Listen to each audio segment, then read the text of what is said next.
I am here to speak on behalf of the amygdala, a brain structure in the limbic system that I feel often gets a bad rep. Yes, it can go a little overboard, but as the alarm bell of the brain, involved in the fear network, it can keep us safe, right? Fear is an important response to have when something's dangerous.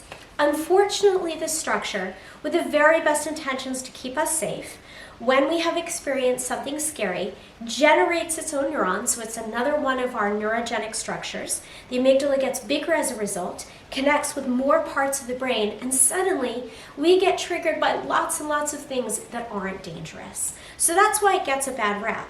I also want to note, though, the amygdala is not only associated with fear response, but the left amygdala, yep, you've got a left, you've got a right one, is associated with empathy. So we certainly wouldn't want that structure to be smaller, because that would mean we wouldn't have a lot of compassion for others, something we as yogis are cultivating. Importantly, the amygdala has an indirect relationship with the prefrontal cortex, both in terms of volume generally and in terms of activity. So the prefrontal cortex, which is responsible for executive functioning, rational thinking, right? When it's nice and active, the amygdala is less active. And when the amygdala is incredibly active, the prefrontal cortex is less active. And that makes sense, right? Because if there's something dangerous in the environment, you don't want to look around and say, I wonder if I should run from that tiger. No, you just got to get out of there right away. For people with mental health issues, often the amygdala volume will be greater, while the prefrontal cortical volume will be smaller. And that's something from a neurological perspective, psychologically, we want to help to reverse. Now, there's one really interesting study that was conducted looking at the amygdala. Actually, they weren't specifically trying to, but it just kept showing up as, hello, hello, hello, look at how I change in relationship to yoga.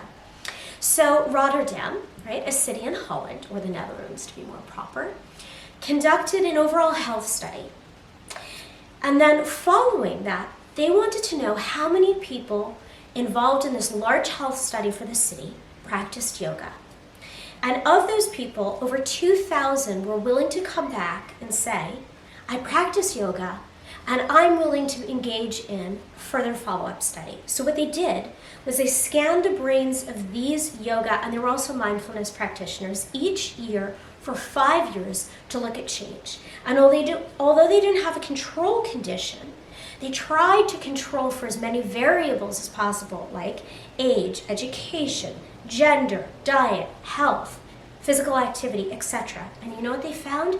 Year on year, the left, the right, not the left amygdala, got smaller. The left one stayed the same size, empathy, but that sense of fear downgraded. Very intriguingly, the author said, even though we are seeing this change, we are still on subjective reporting finding that yogis are more anxious than the average person.